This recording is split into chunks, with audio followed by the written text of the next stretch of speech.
Assalamualaikum warahmatullahi taala wabarakatuh.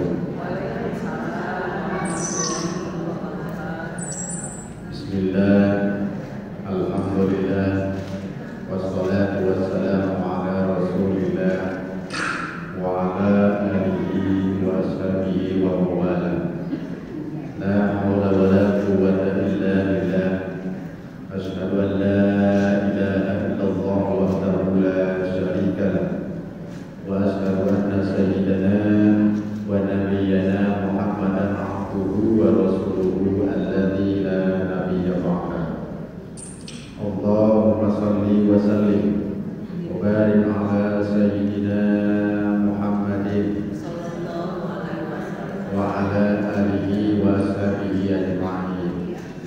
Ayyuhalladzina ittaqullaha haqqa tuqatih wa la tamutunna illa wa antum muslimun. Faqad qala Allah ta'ala fi kitabihil karim wa huwa asdaqul qailin.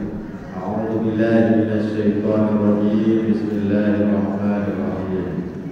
Qul a'udzu birabbin nas, malikin nas, ilahin nas, min syarril waswasil khannas alladzi yuwaswisu fi sudurin nas minal jinnati wan nas. Al-ayat wal ma'na Allahu a'lam bi muradi, amma ba'd. Hadirin ma'asyiral muslimin, jamaah hadis ta'lim al-tahirin yang saya hormati dan mudah-mudahan dimuliakan oleh Allah Subhanahu wa taala. Puji syukur kehadirat Allah bahwasanya dalam kesempatan yang berbahagia ini kita masih diberikan taufik, hidayah dan maghfirah serta kesehatan oleh Allah Subhanahu wa taala, sehingga dalam kesempatan yang berbahagia ini kita masih bisa datang ke majelis ilmu ini dalam rangka menghilangkan kebodohan yang ada dalam diri kita, yang insyaallah mudah-mudahan akan kita petik hasilnya nanti di yaumil qiyamah. Amin ya Allah ya rabbal alamin. Shalawat ma'asalam aimakunatan biqabi, semoga tercurah kepada junjungan kita, baginda yang mulia Rasulullah Muhammad sallallahu alaihi wasallam, para keluarga, para sahabat dan para pengikutnya, termasuk kita yang hadir di tempat yang berbahagia ini. Amin amin ya Allah ya rabbal alamin. Kayak mau hujan ya? Betul nggak mau hujan? Apa karena udah mau sore saja? Ibu-ibu hadirin sekalian yang saya hormati dan mudah-mudahan dimuliakan oleh Allah Subhanahu wa taala. Kita lanjut pengajian kita. Pada pertemuan sebelumnya, waktu saya di sini, saya membawakan Quran surat An-Nas. Saat itu baru sampai di ayat yang pertama. Makanya kita sekarang lanjut. Kemarin tuh An-Nas itu ada berapa ayat itu? An-Nas tuh? An-Nas ada berapa ayat? Ada 6 ya? Iya. Ada 6 ayat. Kan kemarin asbabun nuzulnya kenapa ini turun Quran surat An-Nas al-Falah? Rasulullah ketika itu mendapatkan musibah sakit dari Allah, kemudian diruqyah dengan Quran surat An-Nas, terdiri dari Quran surat An-Nas dan Al-Falaq yang ada 11 ayat. Dibacakan 11 ayat itu, maka 11 kesakitan yang ada dalam diri Rasulullah SAW hilang saat itu ya. Kita lanjutkan di ayat yang berikutnya. Allah katakan setelah qul a'udzu birabbin nas. Ini kan ayat, ini firman Allah Subhanahu wa taala Quran surat An-Nas ini. Kemarin kita jelaskan bahwa ini salah satu surat beristi'adzah kepada Allah, yakni surat untuk memohon pertolongan kepada Allah Subhanahu wa taala. Kenapa demikian? Karena yang pertama ayatnya Allah katakan qul a'udzu birabbin nas. Mintalah kamu perlindungan kepada Allah. Qul, katakan wahai Muhammad, a'udzu birabbin nas, berlindunglah kamu, memohonlah perlindungan kepada Allah, karena Allah yang memelihara manusia, Allah yang mentuhani manusia ya, maknanya. Nah ayat yang keduanya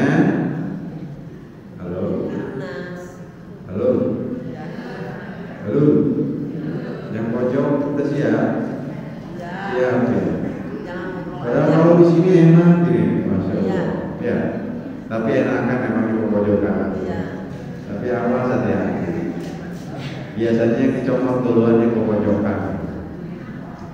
Ibu-ibu hadirin sekalian yang saya hormati, ayat yang keduanya Allah katakan, Malikin nas, yakni Allah itu adalah yang merajai manusia. Betul tidak Allah yang merajai manusia? Betul. Siapapun juga manusianya yang buat subhanallah walhamdulillah wa la ilaha illallah wallahu akbar. Ustaz Kiai Haji Arifin Ilham kelihatan seger juga. Tiba-tiba Masya Allah, dong kayaknya ke hati, ya Allah, kalau model-model seperti ini sudah ditarik, apa ya, pakunya dunia sudah semakin hilang gitu. Mudah-mudahan dipanjangkan umurnya, amin. Mudah-mudahan diangkat oleh Allah penyakitnya, amin ya Allah ya Rabbal alamin. Nah itu, karena Allah yang merajai manusia. Sekuat apapun, sehebat apapun manusia, tampaknya kelihatan hebat, tetapi Allah katakan kun, jadi kata Allah, jadi apapun itu. Makanya ada yang mau berangkat haji pasti dari sini ya, insya Allah. Hati-hati, jangan merasa masih muda. Orang yang tua, tua aja berangkat haji, itu bakal kuat. Hati-hati, ya. Jangan yang muda jangan bangga dengan mudanya, yang tua jangan merasa, kita bakal kuat ya kayak ini. Jauhkan pikiran itu. Allah yang kuasa. Kalau Allah katakan kun fayakun, Allah katakan Allah malikin nas, Allah yang merajai manusia. Selama kita beritikad kepada Allah, maka insya Allah Allah akan memberikan kekuatan kepada kita. Amin ya Allah ya Rabbal alamin. Allah Subhanahu wa taala merajai manusia itu bukan cuma sekarang. Ini tafsirnya dalam tafsir Jalalain dikatakan bahwa Allah merajai manusia, merupakan rajanya manusia baik di dunia apalagi di kehidupan akhirat kelak. Di dunia kita barangkali melakukan dosa nggak kelihatan sama orang masih selamat, ya Bu? Ya. Banyak kan ya, orang melakukan kesalahan itu pelarat diri bilang melakukan kejahatan mungkin, tetapi tidak ada pandangan Allah yang bisa lepas. Makanya disyariatkan oleh para ulama kalau kita beramal, kalau kita beribadah, anta'budallah ka'annaka tarahu fa illam takun tarahu fa innahu yaraka.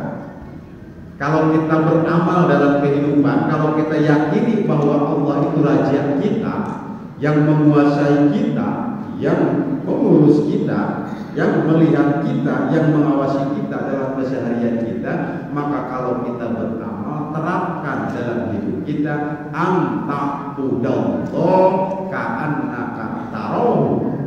Beribadahlah kamu kepada Allah seumpama kamu bisa melihat Allah. Coba bayangkan kalau sudah seperti itu, di pasar gak bakal ada yang mau berani mengurangi timbangan, gak bakal. Gimana di sana jauh di negara Jerman kayaknya biasanya tuh di kiloan tuh ada lagi tuh di bawahnya tuh aja gitu ditambahin pakai pembantu. Dari segini juga udah mendoyok baik. Iya, dari pandangan manusia mah tidak kelihatan. Padahal Allah katakan kalau kita merasa dirajai oleh Allah, anta'budallah ka'annaka tarahu. Beribadah kamu, beramal kamu, bermuamalah kamu, jual beli kamu, bermuasyarah kamu seumpama kamu melihat Allah. Karena kita yakin kalau Allah ada, ngumpet kemanapun kita pasti diperhatikan. Tidak mungkin ada kejahatan di dunia. Kadang-kadang mah, ya kalau kita sudah beribadah seperti itu, kalau kita sudah beramal seperti itu, tidak lain kalau kita ke Jombang Kali itu ada lampu merah kan ya?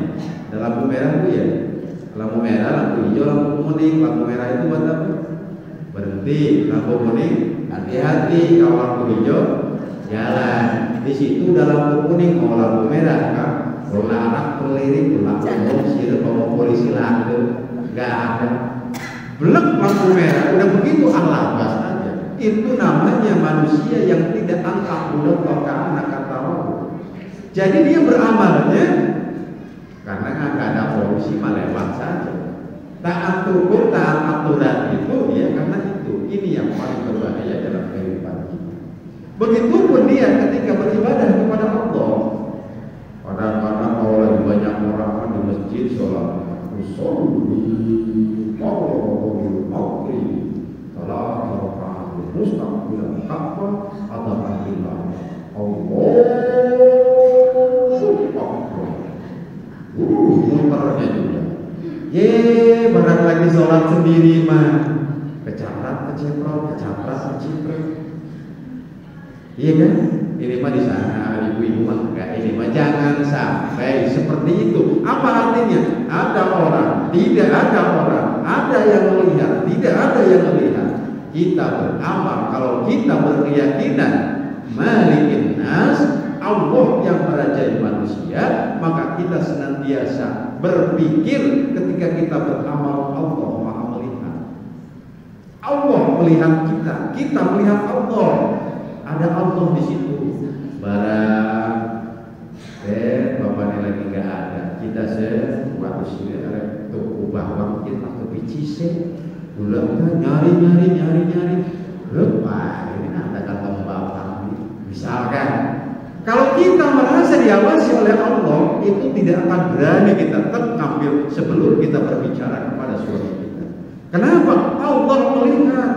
Ustaz lalu gimana tuh? Kan harta suami mah harta istri, harta istri harta suami. Iya, tetapi di situ ada akhlak dijaga. Maknanya seperti itu. Ini qul a'udzu birabbin nas, malikin nas. Allah yang merajai manusia. Maka ketika kita beramal, beribadah apapun bentuknya, kalau kita yakini Allah merajai kita, maka senantiasa terapkan dalam hidup kita. Allah senantiasa melihat kita, insya Allah. Ini yang paling kita kelihatannya ibadah kita yang sedikit mendekati seperti itu. Kita merasa diawasi oleh Allah itu seperti puasa kita. Orang berpuasa itu akan dijauhkan dari riya, ujub, ta'awud, ingin dipuji. Orang yang berpuasa, makanya kenapa Allah katakan as-saum li wa ana asibihi, puasa itu untukku dan aku yang akan membalasnya. Kenapa? Jarang orang yang puasa ingin dipuji. Sok yang bagaimana orang puasa yang ingin dipuji? Itu ada ustaz, pura-pura dalam mesin untuk bilang, misalkan, enggak? Atau orang yang meludah mulut, orang yang ingin dipuji tidak. Bahkan kita sedang berpuasa, ngejejer di sini, ada satpam, polisi kita di sini. Ya, kita berwudu. Wudu kan ada kumur-kumur ya. Jam 12 siang, tenggorokan lagi kering gitu. Lagi kering tenggorokan.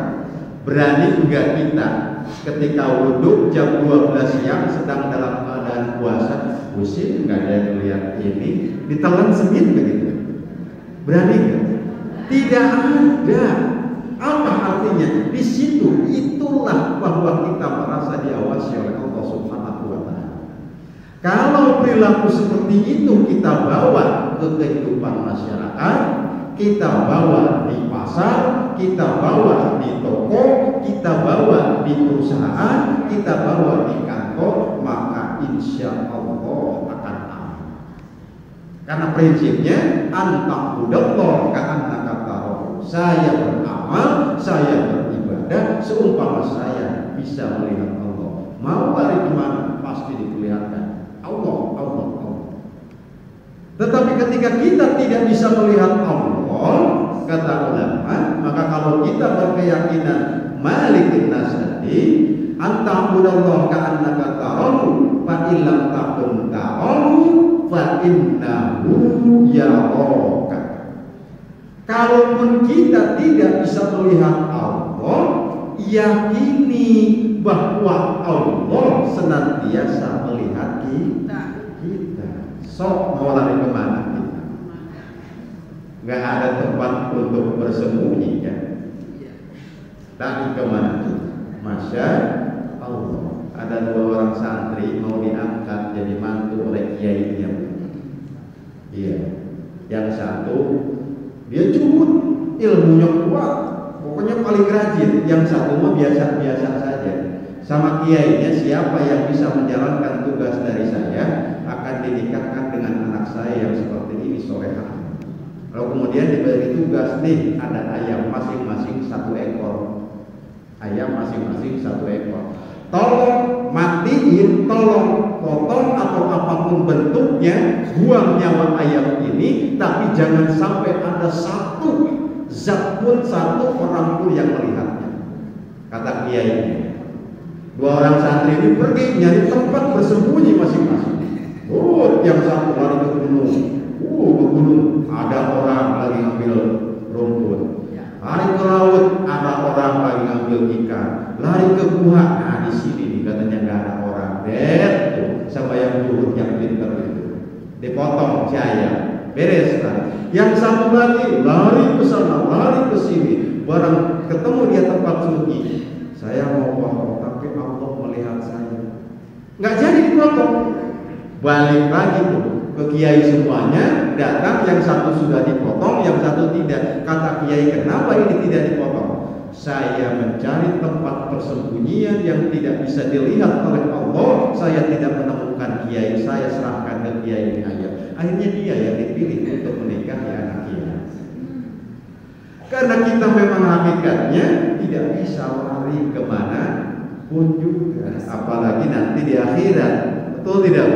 Allah katakan ini dalam sebuah hadisnya, apalagi nanti dalam kehidupan akhirat. Rasulullah katakan, yaqbidullahal ardha yaumal qiyamah wa yatbis samaa tsumma yaqulu ana al-maliku aina mulukul ardh. Rasulullah berkata bahwa nanti Allah menantang manusia.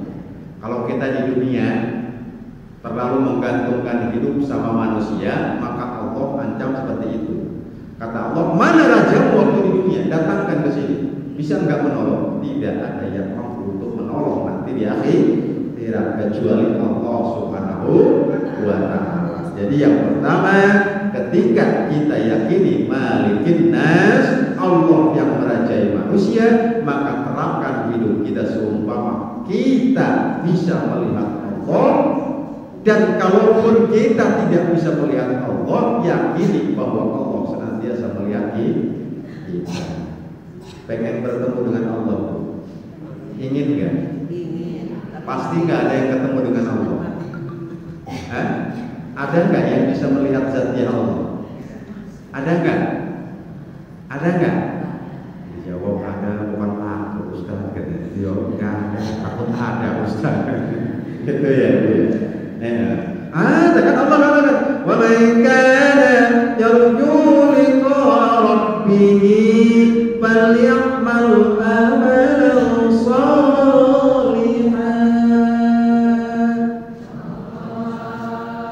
Jelas Allah katakan kan, wa man kana yarju liqa'a rabbih, barang siapa yang ingin bertemu dengan Allah, bertemu dengan Allah itu langsung berhadapan dengan Allah.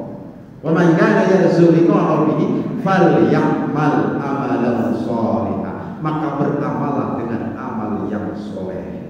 Insya Allah kalau kita beramal dengan amal yang soleh, akan melihat jati Allah Subhanahu wa Ta'ala. Rasulullah pernah itu min ghairi kayfin wa hisari wa tarama alaihi khamsin ba'da khamsuna farad. Rasulullah ketemu dengan Allah saat kapan? Pada Isra'il murujun lisama antara ananiya roban kalama.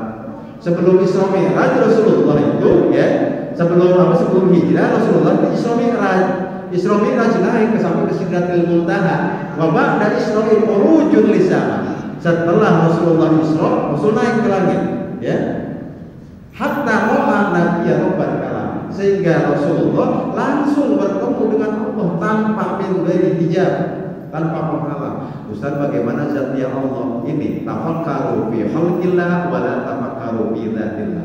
Jangan berpikir tentang zat Allah. Yang penting kita beramal soleh, nanti insya Allah dipertemukan wa ta'ala. Kalau nggak percaya sok mangga duluan, saya belakangan aja. Ayat yang ketiganya Allah katakan, ya setelah tadi qul a'udzu birabbin nas, malikin, yang ketiganya ilahin nas. Ini ayat Masya Allah, apa ya, kandungan yang ada di dalamnya begitu dahsyat. Allah katakan ilahin nas, lalu kamu harus berlindung kepada Allah. Kenapa? Karena Allah lah sesembahannya manusia. Saya tekankan di sini sangat jelas, Allah lah sesembahannya manusia. Kalau kita mengakui Allah itu sesembahan kita, maka jangan sekali-kali kita memusyrikan Allah Subhanahu wa ta'ala. Memusyrikan bagaimana, Ustaz? Itikad kita betul, tetapi syariatnya, kelakuannya kita jauh menyimpang. Itu yang paling berbahaya. Ya. Contoh misalkan kita datang ke sini, ini kan perintah Allah. Allahul ilmi fardhatun 'ala kulli muslimin wal muslimat. Lalu kemudian Allah katakan, man arada dunya fa 'alaihi bil ilmi wa man arada al-akhirata fa 'alaihi bil ilmi wa man arada al-maut fa 'alaihi bil ilmi. Orang yang ingin bahagia kehidupan dunia berilmu. Orang yang ingin kehidupan akhirat berilmu. Kalau dia ingin kehidupan dunia dan akhirat berilmu. Datang ke sini kita untuk mencari ilmu. Berangkat dari rumah. Kitanya misalkan ini kan bagus datangnya. Tetapi jangan sampai gitu, ilahin nas. Kita ngakui bahwa Allah adalah sesembahan saya. Kita datang ke sini itu niatnya ibadah. Hati-hati kalau sebelum berangkat dari sana. Lamun boten ngaji, ngatohin, mengkuni lamun anak apa-apa yang orang yang batu, gitu orang enak. Misalkan, begitu tuh di hati tuh, begitu niatnya. Bukan li'a'la kalimatillah wa limardatillah, bukan untuk mencari ilmu. Karena takut orang dibantuin, takut takut. Ini maknanya nyeleweng dari ilahin nas. Kita akui Allah itu sesembahan kita, tetapi kita melaksanakan amaliyah ibadah bukan karena Allah. Itu yang bahaya. Kita tidak mungkin mengakui Allah ada dua, Allah ada tiga. Enggak mungkin. Yang paling mungkin itu yang bersama dalam diri kita. Ibadah kita kelihatan seperti kepada Allah, tapi dalam prakteknya niat yang ada di dalam hati kitanya nyimpang. Itu yang bahaya. Itu tadi kayak kita mau haji. Ada lagi ibu, orang mau umroh, orang mau haji. Ada itu. Wih hebat situ mah, umrohnya sudah sampai 27 kali berangkat ke sananya. Iya syukur alhamdulillah. Di situnya padahal di hatinya kita kan sudah di arah-arah ini waktu isi makan di rumah baik. Misalkan ting Allah ini mas sebagai gambaran. Maksudnya hati-hati ketika kita beribadah, jangan sampai nyelimpang niatnya, jangan sampai kita salah untuk berniatnya. Husnul niat, perbaiki niat apapun, insya Allah. Kenapa? Karena Allah katakan ilahin nas. Jangan sampai kita melakukan suatu perbuatan, baik itu amaliyah biasa atau beribadah, niatnya bukan karena li'a'la kalimatillah wa limardatillah. Itu yang berbahaya. Ada kadang-kadang Masya Allah, kenapa pakai hijab enak kubur tadi orang pakai hijab kalau ada aradi. Masya Allah. Ini niat yang ada di dalam hatinya. Sehingga menurut para ulama itu agar ibadah kita tidak nyelimpang niatnya sehingga tidak keluar dari kalimat ilahin nas tadi, menurut para ulama setidaknya ada beberapa hal yang harus diperbaiki. Yang pertama niatnya tadi, husnul niat, perbaiki niatnya. Walaupun secumil, walaupun sedikit amaliyah kita, insya Allah itu akan menjadi catatan amal baik. Kalau niatnya li'a'la kalimatillah, Allah, niatnya Allah. Bukan karena ingin dipuji orang, bukan ingin disebut orang. Apalagi ketika kita memberikan sesuatu, Allah katakan, la tubtilu shadaqatikum bil manni wal adha kalladzi ri'a'an nas. Jangan kau batalkan pahala amaliyahmu memberikan sesuatu kepada orang dengan menyakiti perasaan orang yang diberi dan juga ingin dipuji-puji oleh orang bukan karena Allah. Jangan kau batalkan, Allah yang katakan. Kadang-kadang elok misalkan kita. Ini dalam beribadah ilahin nas tadi. Ada kalau di sini itu kalau kata orang Sunda ada musafir gitu. Musafir itu apa kan? Tukang minta-minta ya, tukang minta-minta. Datang ke rumah, assalamualaikum. Entah bagaimanapun bentuknya, kadang-kadang macam-macam baik memangnya juga, kadang-kadang ya. Saya katakan kalau mau kasih ya, kasih. Sudah dia ada kalimatilah. Dia sehat, dia apa, itu mau urusan dia dengan Allah. Itu ya. Itu mau urusan dia dengan Allah. Ustaz mau dianya sehat, kalau sudah tahu dia sehat, jangan. Tapi kan yang namanya sedekah, walaupun kita ngasih sama orang sehat, jadi pahala tidak? Pasti akan jadi pahala. Tetapi kalau kita menyakiti perasaan yang bersangkutan, bukan mendapatkan pahala, malah justru akan mendapatkan adab kitanya.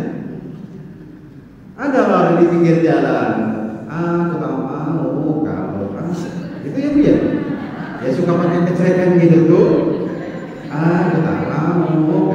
Jadi itu ya sepele nyanyinya begitu doang. Aku tak mau. Udah beres lagi segitu kan. Pak buat rokok, Pak buat rokok. Kadang kita masih mau sehat cium orang. Kadang-kadang ibu-ibu di sini mah enggak, insya Allah. Jadi kalau ke depan jangan sampai begitu. Udah biarkan. Kesel jauh Ustaz masih sehat cium orang.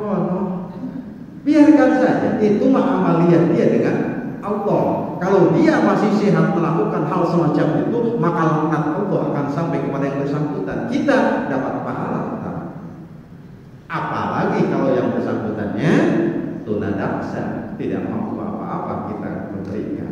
Itu maknanya husnul niat, perbaiki niat kita. Maka yang pertama Rasulullah katakan agar kita tidak keluar dari ilahin nas, maka setiap amaliyah kita, ibadah kita, apapun yang kita laksanakan, hendaklah niatnya li'a'la kalimatillah wa limardhatillah. Ingin menegakkan agama Allah dan ingin mendapatkan keridhaan dari Allah Subhanahu wa ta'ala. Kita ibadah, kita sholat jangan salah. Jangan sampai di hati kita berbicara atau mengertes gitu ya. Masa sih Gusti Allah tidak memasukkan saya ke surga? Saya sholat juga rajin gitu ya. Kita mengaji Quran juga rajin, itu takabur kepada Allah. Jangan. Orang masuk surga itu bukan karena pahala ibadahnya. Terus apa Ustaz? Ridho Allah. Di situ puncaknya. Orang yang di bawah keridhaan Allah, jangankan masuk surga, hidup di empernya neraka pun akan terasa tenang. Itu adalah orang yang senantiasa mencari keridhaan Allah. Maka orang akan bahagia, dia akan tetap ilahin nas. Miskin akan ilahin nas, kaya akan ilahin nas, berilmu dia akan ilahin nas, tidak berilmu dia akan ilahin nas. Tetap tidak akan keluar dari ilahin nas, tidak akan memunculkan kesombongan. Amin ya Allah ya Rabbal alamin. Nah, ayat yang ketiganya Allah katakan ilahin nas. Yakini kamu harus meminta perlindungan kepada Allah karena Allah lah sesembahan kita. Yang penting dalam beribadah kita harus betul-betul jaga apa niatnya. Yang kedua, ibadah amaliyah itu harus ada manhajnya. Manhaj itu apa Ustaz? Jalan, tolekoh, jalan. Ibadah itu tidak sembarangan. Sholat duha bagus nggak pahalanya? Bagus nggak? Bagus pahalanya. Kalau sholat duha dilakukan jam 12, dapat nggak pahalanya? Tidak. Kenapa? Karena tidak ada manhajnya, tidak ada tolekohnya, tidak ada jalannya. Ya, makanya begitu. Kurban bagus nggak? Bagus. Kalau kurban pakai kelinci, sah nggak? Tidak. Kenapa? Atau Ustaz yang penting memotong aja. Tidak bisa. Karena ibadah itu ada niat, ada manhaj. Manhaj itu jalan. Apa? Contoh yang dicontohkan oleh Rasulullah Muhammad SAW. Tidak boleh keluar. ya. Makanya ketika ibadah itu ada yang harus diikuti asbab, jadi sebab, jenisnya, bilangannya, tata caranya, waktunya dan tempatnya. Itu sudah ada ketentuannya. Kalau itu sudah keluar tidak boleh. Makanya orang ibadah amaliyah kita agar tidak keluar dari ilahin nas harus dipelihara niat, harus dipelihara thariqahnya atau jalan atau contoh yang dicontohkan oleh Rasulullah Shallallahu Alaihi Wasallam. Masya Allah. Orang yang melaksanakan haji dan umroh kata Rasulullah, orang yang melaksanakan haji dan umroh maka dia kalau kembali ke negaranya maka akan dilemaskan seumpama dia baru seperti bayi yang baru dilahirkan. Dari mana kamu habis umroh? Dari mana umrohnya ke sana? Ke India. Ngomong habis umroh tapi dari India yang nggak bisa, karena contohnya dalam Islam itu dicontohkan oleh Rasulullah bahwa yang namanya haji dan umroh dilakukan di kota Makkah. Ya nggak bisa, harus ke situ. Itu ada tempat masalahnya, beda. Itu maknanya. Masya Allah. Di sini maknanya kita tidak boleh keluar ilahin nas, yakini sesapi dalam diri kita dengan cara apa? Menjalankan amaliyah kita husnul niat, perbaiki niatnya, lalu kemudian juga harus mencontoh kepada Rasulullah Muhammad Sallallahu Alaihi Wasallam. Ayat yang ketiga, masih waktunya masih ya, masih. Kita lanjut Bu ya. Setelah ayat yang ketiganya, Allah Subhanahu Wa Taala katakan di ayat yang keempatnya apa tuh? Surat An-Nas ayat yang keempat itu. Min syarril waswasil khannas. Ini nih Bu, kadang-kadang yang sering kita alami. Ya, Allah katakan beristi'adzah kamu. Beristi'adzah, meminta perlindungan kamu kepada Allah. Karena kenapa? Allah itu adalah Tuhan kamu, Allah itu sesembahan kamu, Allah itu yang merajai kamu. Dari apa kamu harus berlindung kepada Allah? Dalam ayat yang keempat Allah katakan min syarril waswasil khannas. Kelihatannya sepele. Allah katakan dari kejahatan bisikan setan yang bersembunyi. Sering barangkali kita dengar was-was ya. Ya Bu ya, sering kan? Nah, di sana mananya? Apa sih was-was itu? Was-was itu menurut para ulama adalah salah satu di antara senjata iblis untuk merusak manusia yang merupakan penyakit was-was. Ibu, salah satu hal yang paling merusak dalam ibadah manusia adalah was-was. Tidak ada lagi yang lain. Bisa misalkan, kan tidak sedikit coba. Masya Allah, ini kalau was-was itu ada di sini. Kita lagi sholat saja, lagi sholat. Usolli faradul maghrib salah nanti mustaqim Allah. Tadi itu pakai salah kan? Ulang lagi, ya kan? Usolli faradul maghrib salah Allah. Tadi itu saya itu udah usolli enggak ya? Masya Allah. Siapa yang suka kalah?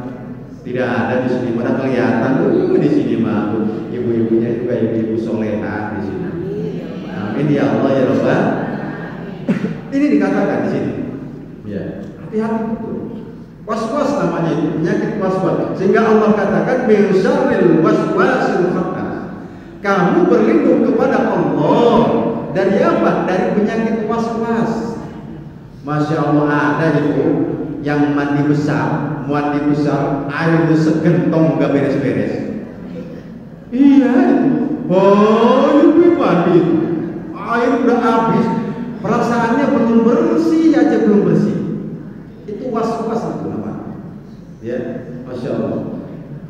Jangan sama itu. Kadang-kadang kita suka terjebak seperti itu, ya. Ada itu yang mandi besar, mandi junub, tidak pernah beres-beres, perasaan udah itu udah bersih belum ya? Sudah urung kayak memang balik lagi tuh ke kamar tadi itu, kecebur lagi, mati lagi.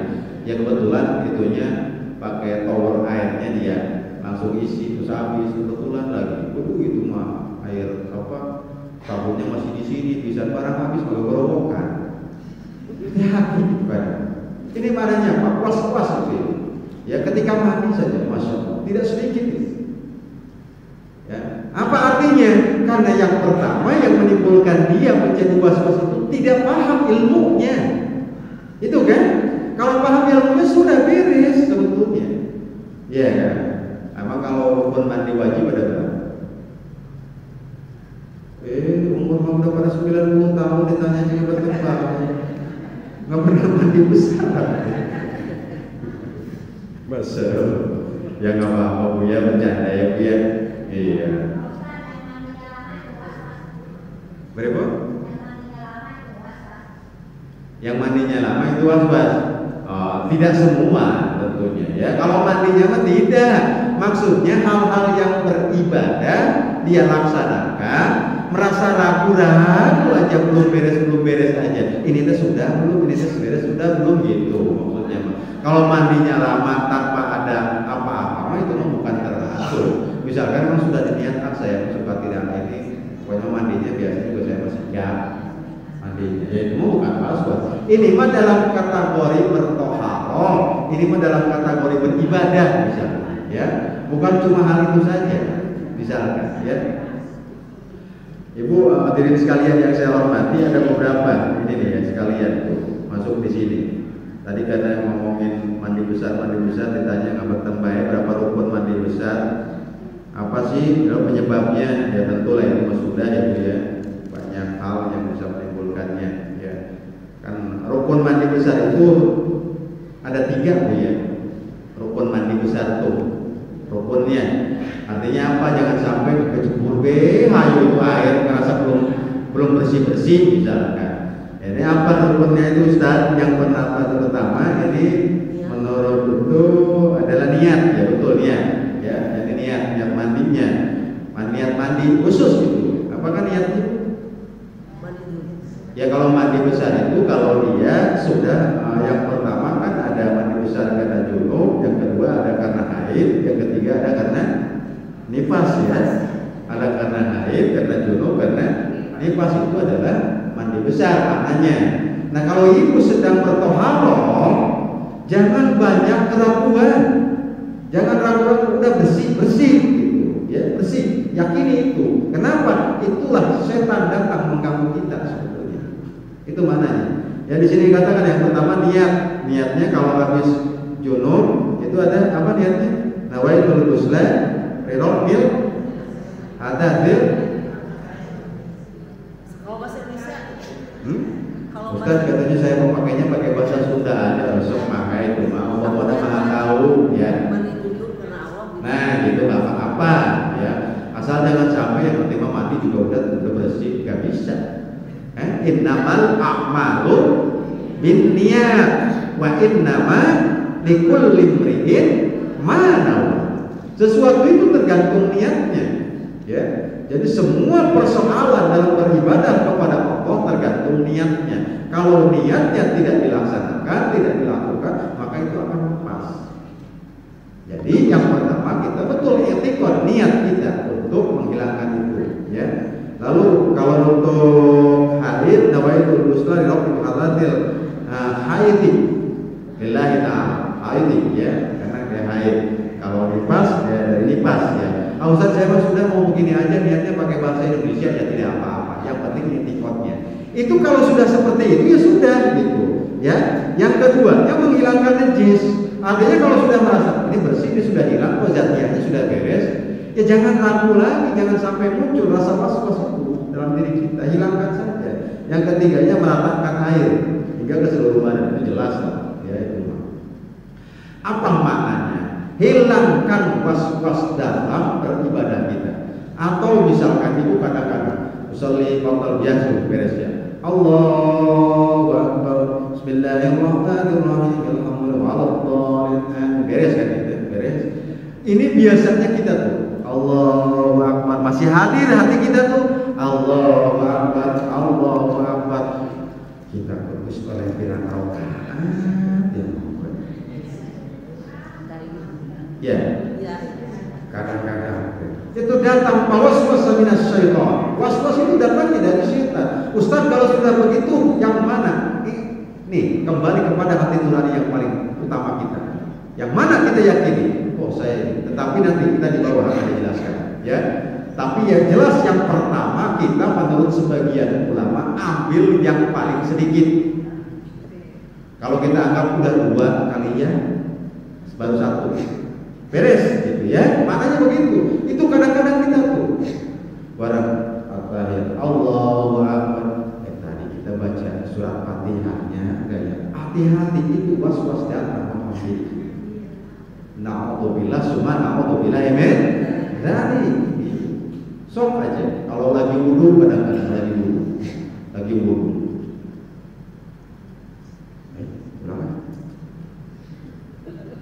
Ulang, masya Allah. Waswas minasyaitan. Terus dibolak-balik. Makanya kalau kita sholat kan, ya muqallibal qulub, sabbit qalbi ala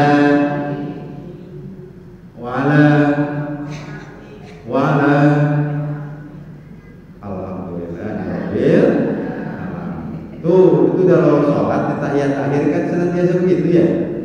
Ya, yang pakai panjang biasanya mah. Ya Ustaz, saya mah udah Rasulullah sholli ala Muhammad. Assalamualaikum warahmatullahi wabarakatuh. Sangat. At-tahiyatul barakatuh shalawatu thayyibatu lillah. Assalamu alayka ayyuhan nabiyyu wa rahmatullahi wa barakatuh. Assalamu alayna wa ala ibadillahi sholihin. Asyhadu an la ilaha illallah wa asyhadu anna Muhammadar Rasul. Allahumma sholli ala Muhammad atau Allahumma sholli ala Sayyidina Muhammad. Assalamualaikum warahmatullahi wabarakatuh. Assalamualaikum warahmatullahi wabarakatuh. Tidak apa-apa. Yang penting itu sudah masuk. Kita sudah membaca sholawat kepada Rasulullah. Tetapi kan kita ingin masuk surga dari berbagai macam pintu. Kalau ibadahnya cuma segitu, ya jangan berharap banyak doang. Iya kan? Allahumma sholli ala Sayyidina Muhammad wa ala ali Sayyidina Muhammad kama barakta ala Sayyidina Ibrahim wa ala ali Sayyidina Ibrahim wa barik ala terus innaka Hamidun. Lanjut ya, pakai apa lanjutnya? Allahumma ghafirli ma qadam. Ya nggak apa-apa sebetulnya, ini cuma fadilah doang. Allahumma ghfirli ma qadamtu wa ma akhartu wa ma asrartu wa ma asraftu wa ma anta a'lamu bihi minni antal muahhiyu wa antal muqaddimu la ilaha illa anta subhanaka inni kuntu. Baru masuk ke ya muqallibal qulub sabbit qalbi ala dinik wa ala ta'atik subhanaka inni kuntu minadh dhalimin. Baru Allahumma inni a'udzubika min adzabil wa min syarri. Alhamdulillah, susut-susut terus. Itu doa-doa penting karena nanti ada fitnah dajjal. Maka kita berdoa kepada Allah 5 kali satu hari satu malam kita baca itu. Masa dajjal nggak takut sama kita? Kalau kita berdoa kepada Allah, ya Allahumma inna a'udzubika min adzabil qabr. Ya Allah, jauhkan saya dari siksa kubur. Wa min adzabin nar, ya Allah, dan dari siksa api neraka, ya Allah. Wa min syarri fitnati masyihid dajjal, dan dari fitnah dajjal, ya Allah. Karena nanti suatu ketika akan datang di akhir zaman. Tandanya sekarang pohon gorkot yang sering ke Mekah mungkin Pak Haji ya. Tahu di sana, sebelah sana itu ada. Pohon gorkot itu sudah pada tumbuh itu. Itu adalah tempat persembunyinya setan dajjal laknatullah. Nanti itu semua pohon, semua apa itu bisa ngadu. Tuh di sana tuh dajjal, wahai Nabi Isa alaihissalam. Sembuh semua, kecuali satu pohon gorkot. Dia bersembunyi di bawah pohon-pohon. Makanya sekarang di Israel pada ditanam itu di negara Israel. Makanya kita disyariatkan dari Rasulullah, Allahumma inni a'udzubika min adzabil qabr. Siapa yang tidak tahu dahsyatnya alam kubur, siksa kubur itu segitu sempitnya. Nanti suatu ketika saya akan membahas tentang bagaimana dahsyatnya siksa kubur. paling-paling begini ya nggak ada yang setuju macam kita, masya Allah. Tuh lihat ini zakat rugi. Insya Allah kita akan meningkat iman kita kepada Allah. Amin ya Allah ya Rabbal alamin. Sudah jam 5:10 masih? Hah? Sudah? Ya sudah. Kalaupun ada ini gelas begini, saya tetap baik isi juga malah tumpah. Ya.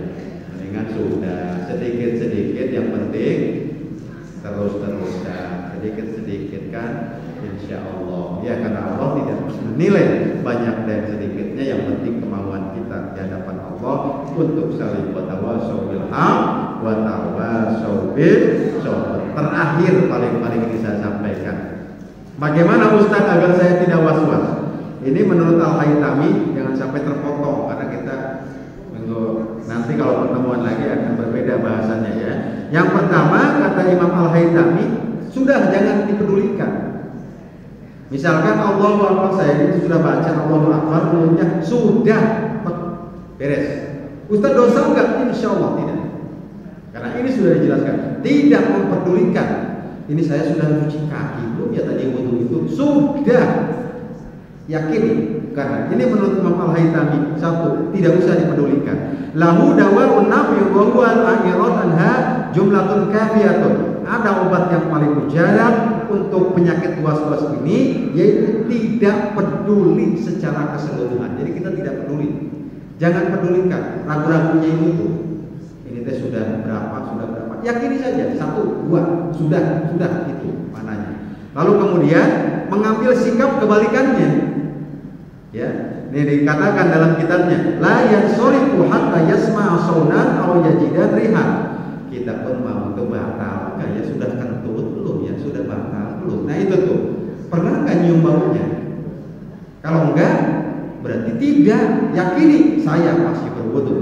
Tapi kalau wudu mah khusus, mendingan kita terus aja wudu lagi, tidak rugi maknanya.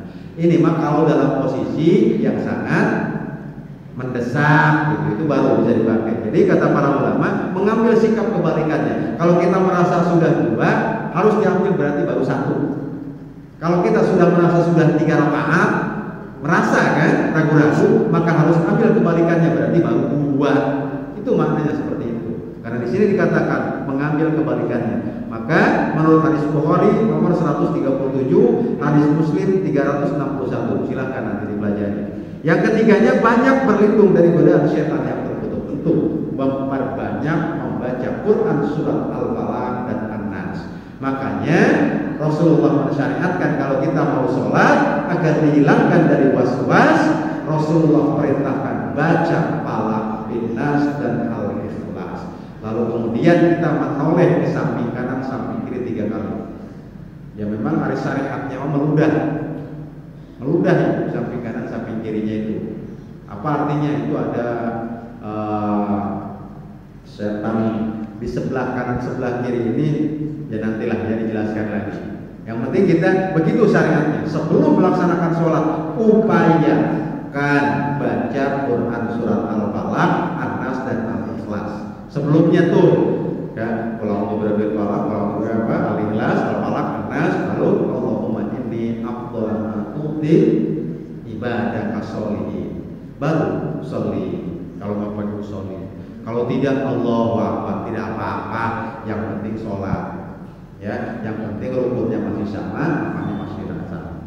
Itu saja barangkali ibu-ibu, pertemuan kali ini mudah-mudahan walaupun sedikit bermanfaat insyaallah, karena hakikatnya ini kita dalam rangka menghilangkan kebodohan yang ada dalam diri kita. Amin ya Allah ya Rabbal alamin. Mudah-mudahan pertemuan kita dicatat di hadapan Allah serta akan kita petik hasilnya nanti di yaumul qiyamah. Amin ya Allah ya Rabbal alamin. Nasrul minallah wa barakatuh. Wassalamualaikum warahmatullahi wabarakatuh. Allahumma shalli wa sallim wa barik ala sayyidina Muhammadin fil awwalin wal akhirin wa barik wa sallim wa radiyallahu tabaraka wa ta'ala an sayyidina rasulillah ajma'in. Amin ya Allah ya Rabbal alamin. Alhamdulillahi rabbil alamin. Hamdan syakirin, hamdan amin, hamdan yuwafi ni'amahu wa yukafi mazidah.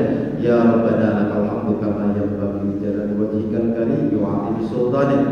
Allahumma shalli ala sayyidina Muhammadin salatan tunjina biha jami'al ahwali wal afat wa taqdilana biha jami'al الحاجات وتطهرنا بها من جميع الشيئات وترفعنا بها عندك أعلى الدرجات وتبلغنا بها أقصى الغايات من جميع الخيرات في الحياة وبعد الممات إنك على كل شيء قدير. اللهم إنا نسألك حسن الخاتمة ونعوذ بك من شر العاقبة وسوء الخاتمة. اللهم ربنا آتنا في الدنيا حسنة وفي الآخرة حسنة وقنا عذاب النار. سبحان ربك رب العزة عما يصفون وسلام على المرسلين والحمد لله رب العالمين.